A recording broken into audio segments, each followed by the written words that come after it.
네, 우리 교회의 비전 세 가지 함께 선포하도록 하겠습니다.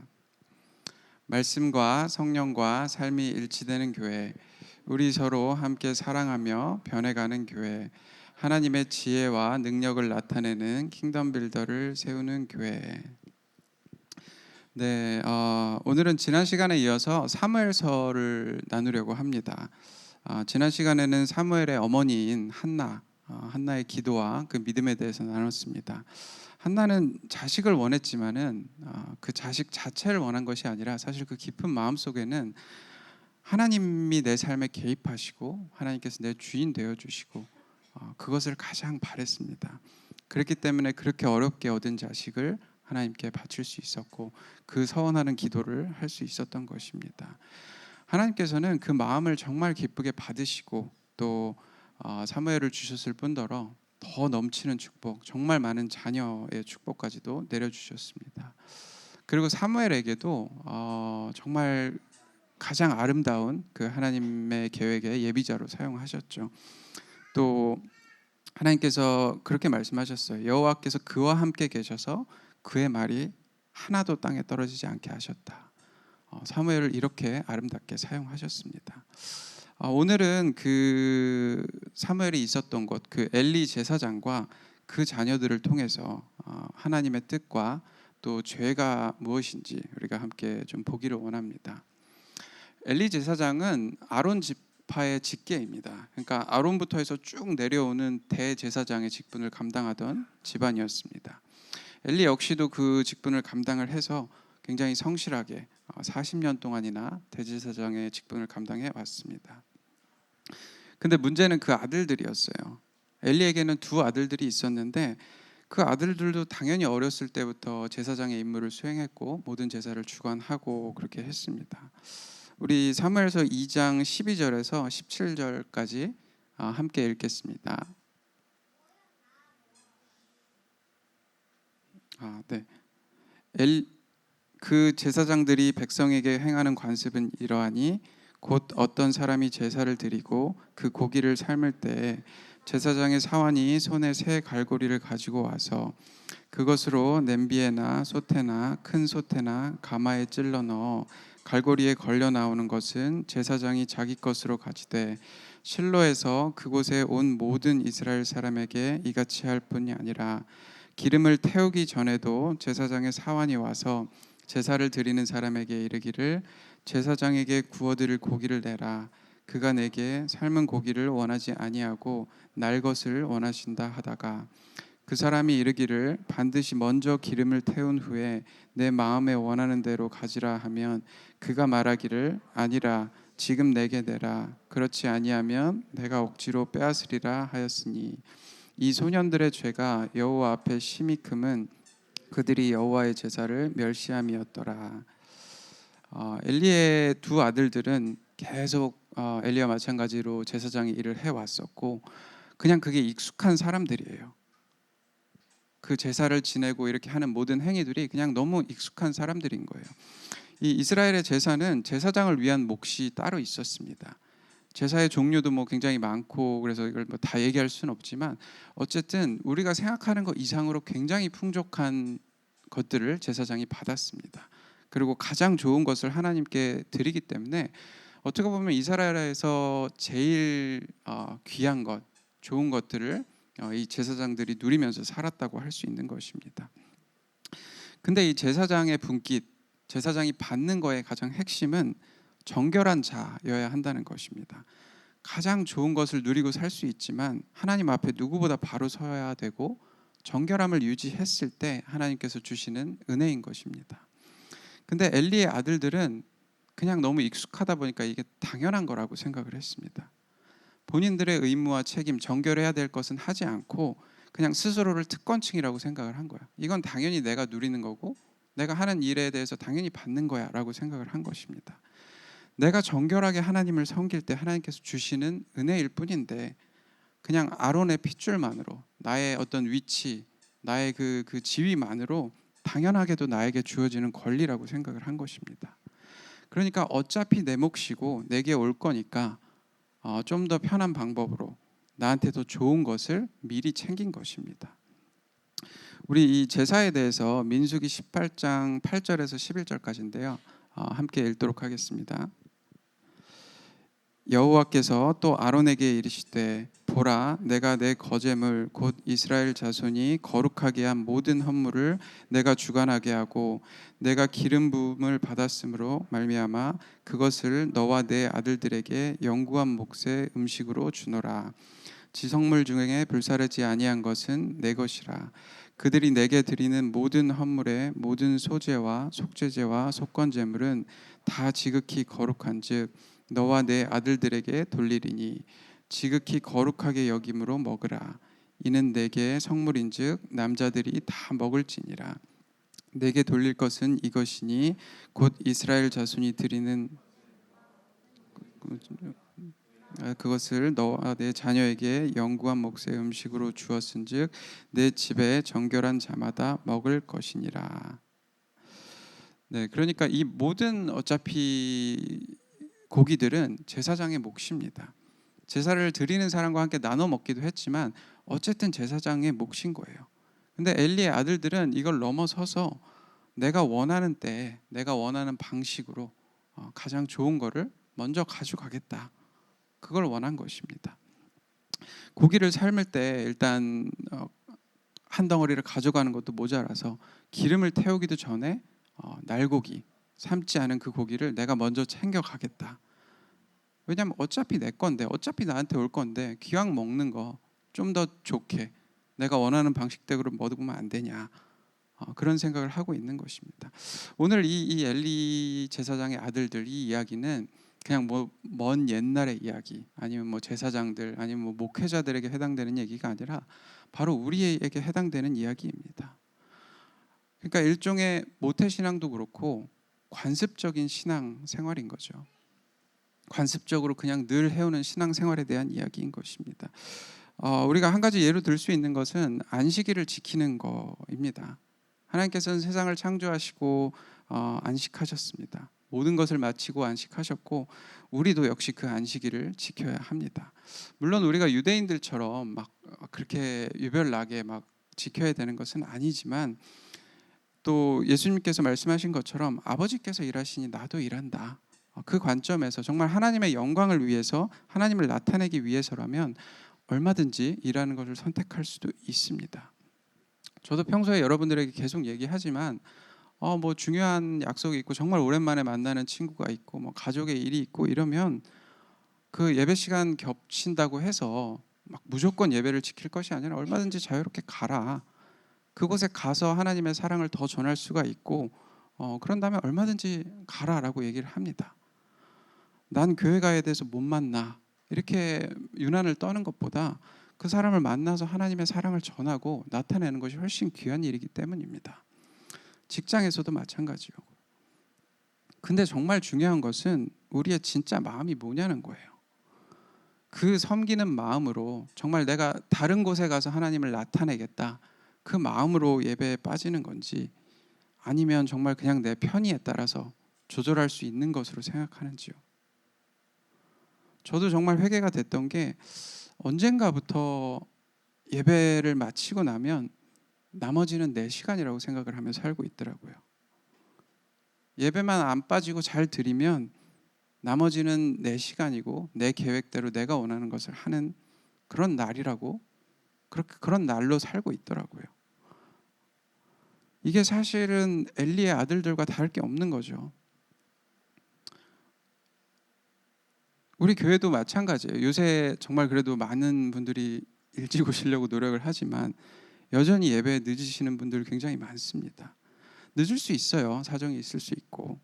근데 그게 반복이 되고 자주 그런다면은 그러니까 그 행위가 문제가 아니라 그 마음을 돌아보기를 원합니다. 내가 정말 내 마음의 깊은 곳에 이 주일이 내가 정말 하나님의 날이고 하나님께 예배드리고 하나님 안에서 안식하는 날인지 아니면 그냥 예배만 나오면 내 할 일은 끝났다고 생각하는지. 이거는 행위적인 거를 얘기하는 게 아니에요. 주일 성수 해야 되고 뭐 늦지 말아야 되고 이거 지켜라 이런 얘기를 하는 게 아니에요. 우리가 정말 새 약속을 누리는 자로서 율법에서 자유해야 되지만 율법을 통해서 우리의 상태를 돌아보고 우리의 마음을 돌아볼 수가 있어야 됩니다. 어떤 행위가 계속해서 안 되고 무너졌을 때 그 행위 자체를 어떻게 고치려고 하는 것이 아니라 그 행위를 통해서 내 마음의 본질을 볼 수 있어야 한다는 것입니다. 오늘 말씀에서도 그렇지만은 이 엘리의 자식들은 엘리의 자식들의 죄가 큰 것은 절차를 안 지키고 고기를 빼돌리고 이런 그 행위 자체가 문제가 아니라 17절의 말씀처럼 그들이 여호와의 제사를 멸시함이었더라. 이렇게 말씀하십니다. 하나님께서는 그 행위를 보지 않으세요. 그 행위 뒤에 있는 마음을 보십니다. 다윗이 도망자 생활을 할 때 제사장만 먹을 수 있는 음식을 먹었고 그 제사장의 거짓말도 했고 어떤 사람에게는 미친 사람인 척 연기도 하고 많은 죄를 지었습니다. 근데 하나님께서 그거를 죄라고 말씀하시지 않습니다. 왜냐하면 그 행위 자체는 잘못되었지만 그 마음의 중심이 하나님께 있었기 때문입니다. 근데 사람이란 게 그래요. 그 행위가 무너질 수 있습니다. 실수할 수도 있고 잘못할 수도 있습니다. 근데 그게 반복이 되다 보면 어느새 마음도 변하게 되는 것입니다. 그리고 그 변한 마음은 틈이 되고 그 틈은 점점 커지게 되는 것입니다. 이 엘리의 아들들도 그랬던 것 같아요. 처음에는 그냥 좀 더 맛있는 고기, 그냥 내가 좀 편하게 먹고 이런 것에 시작을 했지만 그 행위들이 결국에는 마음의 틈을 만들어내고 여호와의 제사를 멸시하는 마음까지 가게 된 것입니다. 그리고 그 틈은 점점 커질 수밖에 없고 더 큰 죄를 만들어 갑니다. 우리 사무엘상 2장 22절에서 25절까지 함께 읽겠습니다. 엘리가 매우 늙었더니 그의 아들들이 온 이스라엘에게 행한 모든 일과 회막문에서 수종드는 여인들과 동침하였음을 듣고 그들에게 이르되 너희가 어찌하여 이런 일을 하느냐 내가 너희의 악행을 이 모든 백성에게서 듣노라. 내 아들들아 그러하지 말라. 내게 들리는 소문이 좋지 아니하니라. 너희가 여호와의 백성으로 범죄하게 하는도다. 사람이 사람에게 범죄하면 하나님이 심판하시려니와 만일 사람이 여호와께 범죄하면 누가 그를 위하여 간구하겠느냐 하되 그들이 자기 아버지의 말을 듣지 아니하였으니 이는 여호와께서 그들을 죽이기로 뜻하셨음이더라. 이 엘리의 아들들은 결국 회막 문에서 수종드는 여인들과 동침하고 점점 막 나가면서 악행을 저지르게 됩니다. 그리고 이를 질책하는 엘리의 말도 무시하게 됩니다. 저는 이 엘리의 아들들이 처음부터 악하고 나쁜 사람이고 그 아버지의 말을 안 듣고 이런 사람이었다고 생각하지 않습니다. 다만 처음에 시작했던 그 작은 행위들이 마음의 틈이 되고 그 틈이 점점 커지면서 하나님으로부터 멀어지고 죄에 익숙해지고 죄라고 인식하지도 못하고 결국 아버지의 그 훈계도 듣지 않는 사람으로 점점점 변해가게 된 것입니다. 이 슬금슬금 변해가는 게 제일 무서운 게 뭐냐면요, 이 엘리의 아들들은 스스로 하나님을 잘 섬기고 있다고 생각했을 거라는 것입니다. 내가 하나님을 버리고 내 맘대로 살고 있다라고 생각한 게 아니라 나는 하나님을 잘 섬기고 있다라고 굳게 믿고 있었다는 것입니다. 하나님을 대적하고 차라리 다른 신을 섬기고 이런 게 아니라는 거예요. 스스로는 그래도 나 하나님 섬기고 있어. 나 하나님 일을 하고 있는 사람이야. 제사를 진행하는 사람이야. 이렇게 생각하고 있었다는 것입니다. 이들의 마지막을 보면 너무 안타깝고 슬픕니다. 왜냐하면 하나님이 자기들을 지킬 거라고 생각을 했어요. 내가 하나님의 여전히 제사장이고 하나님을 섬기는 일을 하고 있기 때문에 그래도 하나님께서 나를 보호하실 것이다라는 생각을 갖고 있었다는 거예요. 우리 사무엘상 4장 2절부터 11절까지 보겠습니다. 한 절씩 교독하도록 하겠습니다. 블레셋 사람들이 이스라엘에 대하여 전열을 벌이니라. 그 둘이 싸우다가 이스라엘이 블레셋 사람들 앞에서 패하여 그들에게 전쟁에서 죽임을 당한 군사가 4,000명 가량이라. 백성이 진영으로 돌아오매 이스라엘 장로들이 이르되 여호와께서 어찌하여 우리에게 오늘 블레셋 사람들 앞에 패하게 하셨는고 여호와의 언약궤를 실로에서 우리에게로 가져다가 우리 중에 있게 하여 그것으로 우리의 원수의 손에서 구하게 하자 하니 이에 백성이 실로에 사람을 보내어 그룹 사이에 계신 만군의 여호와의 언약궤를 거기서 가져왔고 엘리의 두 아들 홈니와 비느하스는 하나님의 언약궤와 함께 거기에 있었더라. 언약궤가 진영에 들어올 때 온 이스라엘이 큰 소리로 외치매 땅에 울린지라. 블레셋 사람이 그 외치는 소리를 듣고 이르되 히브리 진영에서 큰 소리로 외치면 어찌 됨이냐 하다가 여호와의 궤가 진영에 들어온 줄을 깨달은지라. 블레셋 사람이 두려워하여 이르되 신이 진영에 이르렀도다 하고 또 이르되 우리에게는 화로다. 전날에는 이런 일이 없었도다. 우리에게 화로다. 누가 우리를 이 능한 신들의 손에서 건지리요.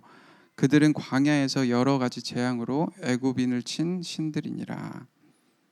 너희 블레셋 사람들아 강하게 되며 대장부가 되라. 너희 히브리 사람의 종이 되기를 그들이 너희를 종이 되었던 것 같이 되지 말고 대장부같이 되어 싸우라 하고 블레셋 사람들을 쳤더니 이스라엘이 패하여 각기 장막으로 도망하였고 사륙이 심히 커서 이스라엘 보병에 엎드려진 자가 3만 명이었으며 하나님의 궤는 빼앗겼고 엘리의 두 아들 홈니와 비느하스는 죽임을 당하였더라.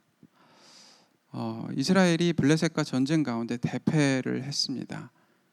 그러니까 늘 그랬듯 이스라엘이 믿을 건 하나님밖에 없었습니다. 그래서 법궤를 가져오면 그 하나님의 법궤를 가져오면 우리가 이길 것이다. 그렇게 굳게 믿고 가져온 것입니다. 그 법궤를 이스라엘 진영 한가운데로 가져오니까 이스라엘의 그 사기가 엄청 올랐어요. 이제 우리가 이긴다. 하나님이 우리와 함께 하신다. 블레셋 사람들도 그 위대한 하나님을 알기 때문에 바싹 쫄았습니다. 저 하나님의 법궤가 이스라엘 진영으로 들어왔으니까 우린 끝났다. 우린 더 이상 이 전쟁에서 이기지 못한다. 우리에게 가망이 없으니까 어차피 죽을 거 그냥 죽을 각오로 싸우자. 거의 반포기 상태로 싸운 것입니다. 근데 결과는 모두의 예상과 다르게 이스라엘은 또 대패하고 법궤까지 뺏기고 그 엘리의 자식들은 죽임을 당합니다. 이게 얼마나 그래요. 그러니까 전쟁에서 지니까 하나님의 법궤를 가져오면 하나님께서 우리와 함께 하실 것이다. 굳게 믿은 거예요. 보통 전쟁에서 지면은 뭐 다른 방법을 강구하겠죠. 뭐 몰래 급습을 한다든가 병력을 늘린다거나 뭐 이런 일반적인 방법 말고 하나님의 법궤를 가져오면 우리가 이긴다에 대한 확신이 있었던 거예요. 그러니까 제일 먼저 그걸 한 거고 그 법궤부터 가져온 일을 한 것입니다. 아예 그 하나님을 믿지 않고 다른 방법들, 세상적인 방법들 이런 것들을 찾았다면 모를까 어떻게 보면 마지막까지 믿음을 굳게 지킨 것이죠. 믿음을 굳게 지켰지만 그리고 자기의 역할인 제사장의 역할을 끝까지 다 한 것입니다. 근데 결과는 망하고 죽었죠. 저는 이게 제일 억울한 것 같아요. 너무너무 억울한 삶인 것 같아요. 물론 본인들이 잘못하고 실수하는 부분들이 있지만 그래도 하나님께 순종하고 하나님을 믿고 하나님의 일을 행하고 거기다 하나님께서 함께 하시면 전쟁에 승리한다는 확신까지 가지고 끝까지 간 거잖아요.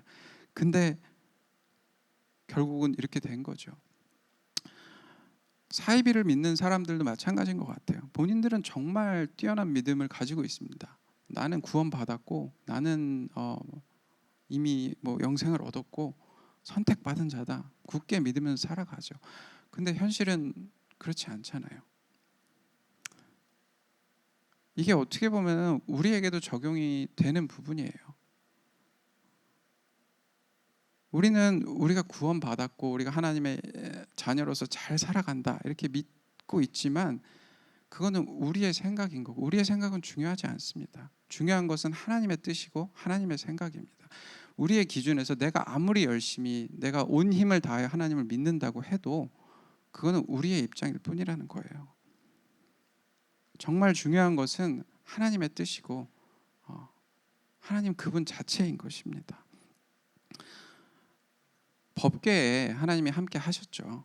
근데 그거는 그냥 상징일 뿐이에요. 그 법궤 자체에 뭔가 어떤 능력이 있는 게 아닙니다. 하나님께서 함께 하시는 거 그 자체가 중요한 것이지 하나님께서 함께 하셨던 임하셨던 그 법궤가 중요한 것이 아니라는 것입니다. 근데 모든 인간이 그렇습니다. 편하고 안정된 것을 찾으려고 합니다. 그래서 어떤 일이든지 시간이 지나면 일정한 형식이 생기고 그 본질을 끊임없이 찾는 것이 힘들다 보니 시간이 지나면 결국 그 형식에 의존하게 됩니다. 그러다 보면 매너리즘에 빠지고 결국은 본질은 온데간데 없이 사라져 버리는 것입니다. 모세가 그 이스라엘 백성들을 애굽에서 데리고 나올 때 백성들이 그 음식에 대해서 불평을 하자 하나님께서 뱀을 보내서 다 물리게 하셨습니다. 그때 모세에게 놋뱀을 만들어서 매달아 두고 그것을 보면 낫게 해주겠다. 그렇게 해서 백성들이 뱀에게 물린 상처를 치유받았습니다. 근데 그 뒤로 그 놋뱀이 하나의 우상이 된 것입니다. 그 모세 때부터 저 다윗 뒤에 한참 뒤에 먼 히스기야 왕까지 그 놋뱀이 하나의 우상이 된 거예요. 저 놋뱀 보면 우리가 치유받는다. 저 놋뱀이 우리를 치유해 주는 거다. 거기다 이제 제사까지 지내고 그렇게 되는 것입니다. 이게 얼마나 말도 안 되는 일인가요? 본질은 온데간데 없고 껍데기만 남은 것입니다. 근데 그 껍데기를 오히려 아주 굳게 그 본질보다도 더 믿게 되는 것입니다. 이게 정말 슬프고 불쌍한 삶인 것 같아요. 우리는 정말 이렇게 되는 것을 경계해야 됩니다. 첫 번째로 마음의 틈을 경계해야 됩니다. 우리에게 생긴 그 작은 틈이 그 시작은 작은 틈일지 모르지만은 그 틈은 점점 커지고 더 큰 죄를 짓게 만들고 죄에 무뎌지게 만드는 것입니다. 두 번째로 형식적으로 행하고 있는 모든 것의 본질을 돌아봐야 됩니다. 형식이 아니라 그 본질에 집중할 수 있어야 됩니다. 우리가 이 매주 드리는 이 주일 예배부터 금요 기도회 그 모든 것들에서 진행되는 것들 그리고 뭐 성찬식 그것들이 그냥 습관적이고 그냥 매번 돌아가는 그런 것이 아니라 정말 그 본질을 들여다보고 그 본질을 지킬 수 있어야 합니다. 그렇다고 해서 우리가 막 맨날 모든 걸 막 조심해야 되고 막 행위들을 조심하면서 소극적으로 살아야 된다 그런 뜻은 아닙니다. 다만 그 작은 틈이 계속 방치하다 보면 언젠간 큰 틈이 되고 그 큰 구멍이 죄에 빠뜨린다는 것을 잊지 않고 항상 돌아봐야 한다는 것입니다. 우리 헤븐리 교회가 정말 그 본질을 돌아보고 본질을 지키는 교회가 되었으면 좋겠습니다.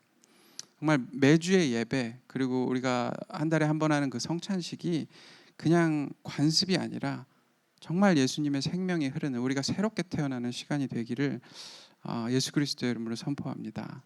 아멘. 다음으로 우리 엘리 제사장에 대해서 보기를 원합니다.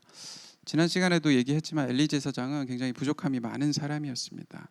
그리고 엘리 제사장도 그 아들들처럼 틈이 생겼고 그것을 방치했고 결국은 하나님께서 벌하셨습니다. 엘리는 그 아들들이 죄를 지었을 때 그거 하지 마라 잘못된 거다라고 분명히 말을 했습니다. 뭐 어떻게 보면 행위적으로 잘못한 건 없어요. 그냥 아들들이 말을 안 들은 것뿐이죠. 근데 29절에 보면 내 아들들을 나보다 중히 여겨라고 말씀하십니다. 처음에는 그냥 아들들을 사랑하는 마음으로 훈계하고 넘어가고 했던 것입니다. 근데 그것이 점점 반복이 되고 쌓여서 결국에는 엘리의 마음까지 그 마음의 중심에 하나님보다 아들들이 더 커지게 된 것입니다. 이게 정말 무서운 거예요. 엘리는 그 아들들이랑 다르게 형식적으로가 아니라 정말 그 마음의 중심에 하나님이 있는 사람이었습니다. 그리고 정말 놀라울 정도의 믿음을 가진 사람이었습니다. 우리 사무엘상 3장 1절부터 5절까지인데요. 함께 읽겠습니다. 아이 사무엘이 엘리 앞에서 여호와를 섬길 때에는 여호와의 말씀이 희귀하여 이상이 흔히 보이지 않았더라. 엘리의 눈이 점점 어두워서 가서 잘 보지 못하는 그때에 그가 자기 처소에 누웠고 하나님의 등불은 아직 꺼지지 아니하였으며 사무엘은 하나님의 궤에 있는 여호와의 전 안에 누웠더니 여호와께서 사무엘을 부르시는지라 그가 대답하되 내가 여기 있나이다 하고 엘리에게로 달려가서 이르되 당신이 나를 부르셨기로 내가 여기에 있나이다 하니 그가 이르되 나는 부르지 아니하였으니 다시 누우라 하는지라 그가 가서 누웠더니 이거를 3번을 반복을 했습니다. 이때에는 하나님께서 뭔가 직접 음성을 들려주시고 환상을 보여주시고 하는 일이 굉장히 희귀해지던 때였습니다. 엘리가 그것을 하나님께서 보여주시고 말씀하시는 것을 직접 들었는지 아닌지는 모르지만 아마도 직접 경험하지는 못했을 거예요. 근데 그 어린 사무엘이 엘리가 부르는 줄 알고 여기 있나이다 3번을 달려왔을 때 8절 9절에 보면 엘리가 여호와께서 이 아이를 부르신 줄을 깨닫고 엘리가 사무엘에게 이르되 가서 누웠다가 그가 너를 부르시거든 내가 말하기를 여호와여 말씀하옵소서 주의 종이 듣겠나이다 하라. 이렇게 말을 합니다. 본인도 경험해 보지 못한 그 일이 그 어린 아이 그리고 자기 자식도 아닌 그 어떻게 보면 종에 가까운 사무엘에게 일어났음에도 하나님께서 부르셨다는 걸 인정하고 받아들입니다. 그리고 다음 날 당장 사무엘에게 달려가서 하나님께서 뭐라고 말씀하셨는지를 물어봅니다. 본인은 적통 아론의 적통이고 대제사장이고 정말 위대한 사람인데 한낱 그 어린아이에 불과한 사무엘에게 그 하나님의 말씀이 뭐냐 일어나자마자 달려가서 물을 수 있다는 것은 이 아들들을 제외하고는 하나님의 말씀이 인생에서 가장 우선이 되는 사람이라는 거예요. 본인의 자존심, 위치 뭐 이런 거 다 내려놓고라도 하나님의 말씀에 대한 갈망이 있는 사람이라는 것입니다. 더군다나 하나님께서는 그 사무엘에게 말씀하신 것이 엘리 집안이 이제 망할 거다. 벌을 받을 거다. 너 아들들 다 죽을 거고 너네 집에 노인도 끊길 거고 새로 태어나는 자들 다 단명할 거다. 이렇게 끔찍한 말씀을 하셨습니다. 그리고 영원토록 심판하고 속죄함을 받지 못한다. 정말 무시무시한 말들을 했음에도 엘리가 사무엘에게 그 말을 듣고 한 말이 굉장히 놀랍습니다. 우리 18절 함께 읽겠습니다. 사무엘이 그것을 그에게 자세히 말하고 조금도 숨기지 아니하니 그가 이르되 이는 여호와시니 선하신 대로 하실 것이니라 하니라. 이건 정말 대단한 거죠. 여러분 저희는 뭐 말할 것도 없고 정말 가장 위대한 그런 목사님이 여러분들한테 와서 내가 기도해 봤는데 너네 집 망할 거야. 하나님께서 그렇게 말씀하셨어라고 얘기하면 하나님의 그 선하신 뜻대로 되길 원합니다. 이렇게 받을 수 있는 사람이 어디 있어요? 하물며 아무것도 모르는 그 어린애가 와가지고 그렇게 얘기하면 어떻게 이런 말이 나올 수가 있겠어요? 하나님의 선하신 뜻대로 하실 것이다. 정말 쉽지 않은 믿음입니다. 그래서 정말 이게 안타까운 거예요. 엘리의 아들들이야 뭐 그렇다 쳐도 이 엘리는 이 정도의 믿음이 있는 사람이고 40년간 제사장의 직분을 잘 수행하면서 하나님을 나타냈던 사람이고 정말 그 마음의 중심에 하나님이 있고 그 하나님의 말씀에 대한 갈망이 있는 사람인데 정말 그 단 하나 그 아들들이 하나님보다 위에 있다는 것, 그 자녀들을 더 중히 여긴 것, 그 하나로 버림받은 것입니다. 어떻게 보면 너무 가혹하죠. 근데 가혹한 건 내 기준일 뿐입니다. 아무 의미가 없어요. 중요한 건 하나님의 기준이고 하나님의 뜻입니다. 내가 어떻게 생각하든 내가 얼마나 열심히 했든 내가 얼마나 굳은 믿음을 가졌든이 중요한 게 아니라 하나님의 뜻이 중요하고 하나님의 기준이 중요한 것입니다. 바울도 마찬가지예요. 그 위대한 바울조차도 내가 남에게 전파한 후 도리어 버림을 당할까 두려워함이로다 말합니다. 내가 얼마나 대단한 믿음을 가졌는지, 얼마나 대단한 일을 했는지, 얼마나 하나님을 위해서 살았는지 상관없습니다. 아무리 작은 거라도 지금 이 순간에 하나님보다 더 큰 것이 내 마음에 있다면, 내가 도저히 내려놓지 못하는 것이 있다면 모르는 거예요. 물론 지금은 구약 시대랑은 다릅니다. 예수 그리스도를 통해서 우리는 새로운 생명을 얻었고 그렇기 때문에 예전처럼 죄의 문제, 내 어떤 행위의 문제를 가지고 매달릴 필요는 없습니다. 하나님의 영 성령님께서 우리와 함께 하시기 때문에 그 통치를 받아서 더 이상 죄의 문제에 매달리는 것이 아니라 하나님을 어떻게 이 땅에 나타내는가, 그 본질에 집중하며 살아갈 수 있는 것입니다. 그리고 성령님께 정말 나를 맡겨드리면 내가 내려놓지 못하는 그것, 나에게 정말 어려운 그것조차도 성령님께서 내 마음을 변화시켜 주시고 나를 사용하십니다. 그러니까 우리가 해야 될 일은 내가 매일매일 죽고 내 안에 계신 성령님이 나를 통치하시고 예수 그리스도가 나타나도록 매일매일 그 싸움을 해 나가야 되는 거예요. 근데 중요한 건 어제 이겼다고 해서 오늘 자동으로 이겨지는 게 아니라는 것입니다.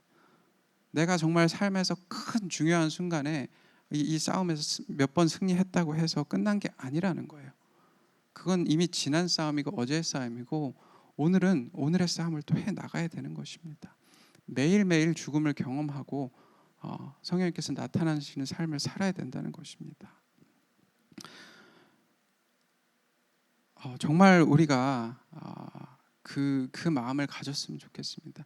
내가 여태까지 얼마나 이 하나님을 믿어왔고, 내가 헌금을 얼마나 했고, 내가 여기서 자유롭고, 내가 이런 선택을 했고, 거기에 매이는 것이 아니라 지금 이 순간, 오늘, 지금 내가 하나님 앞에 내려놓지 못하고 있는 것이 무엇이 있는지, 하나님보다 큰 것이 내 안에 있는지 없는지, 우리가 정말 그것을 돌아보기를 원합니다. 사랑하는 헤브닉 교회 성도 여러분, 정말 우리는 우리의 일을 하면서 삽시다. 오늘 말씀처럼 그 엘리 제사장처럼 그 위대한 믿음을 가지고도 단 하나를 못 버려서 무너지는 삶이 아니라 매일매일 거짓자를 죽이고 성령님의 통치함을 받는 삶, 그런 삶 함께 살아가는 우리 헤브닉 교회가 되기를 원합니다. 오늘 말씀을 정리하겠습니다. 우리는 우리의 마음의 틈을 경계를 해야 됩니다. 우리가 우리의 어떤 행위나 율법에 묶여가지고 살 필요는 전혀 없지만 우리의 행위들을 율법에 비춰봤을 때 그 율법대로 이루어지지 않고 있다면 그것은 하나님의 영광을 나타내고 있지 못하다는 것입니다. 그리고 그것의 시작은 아주 사소하고 작은 것이지만 그것을 방치하면 정말 되돌릴 수 없이 큰 문제가 되는 것입니다. 우리는 이 틈이 커지지 않도록 살피고 그 다음에 형식이 본질을 덮지 않았는지 항상 경계해야 됩니다. 둘째로 나의 믿음, 내 기준이 중요하지 않다는 것입니다. 모든 것은 하나님이 기준이고 하나님의 뜻이 가장 중요합니다. 내 기준에서 뭐 잔인하고 가혹하고 내가 한 게 뭐가 있고 불평할 이유가 전혀 없다는 것입니다. 내가 아무리 굳게 믿고 있다고 해서 내가 열심히 믿고 있다고 해서 그게 진리가 아닙니다. 모든 기준은 하나님 한 분뿐이십니다. 말이 안 되는 것 같고 억울해도 엘리와 같이 이는 여호와시니 선하신 대로 하실 것이니라. 우리 마음에서 정말 그 고백이 있었으면 좋겠습니다. 세 번째로 어제의 믿음이 아닌 오늘 지금 이 순간 나와 하나님과의 관계에 집중하는 우리가 되기 원합니다. 내가 어제 아무리 위대한 하나님의 일을 했고 그 싸움에서 승리했다고 하더라도 오늘은 또 오늘의 싸움이 있는 것입니다. 하나님께서 부르시기 전까지 매일 그 싸움을 함께 해나가고 또 승리하는 우리 헤브닉 교회가 되기를 축원합니다. 우리 함께 기도하겠습니다.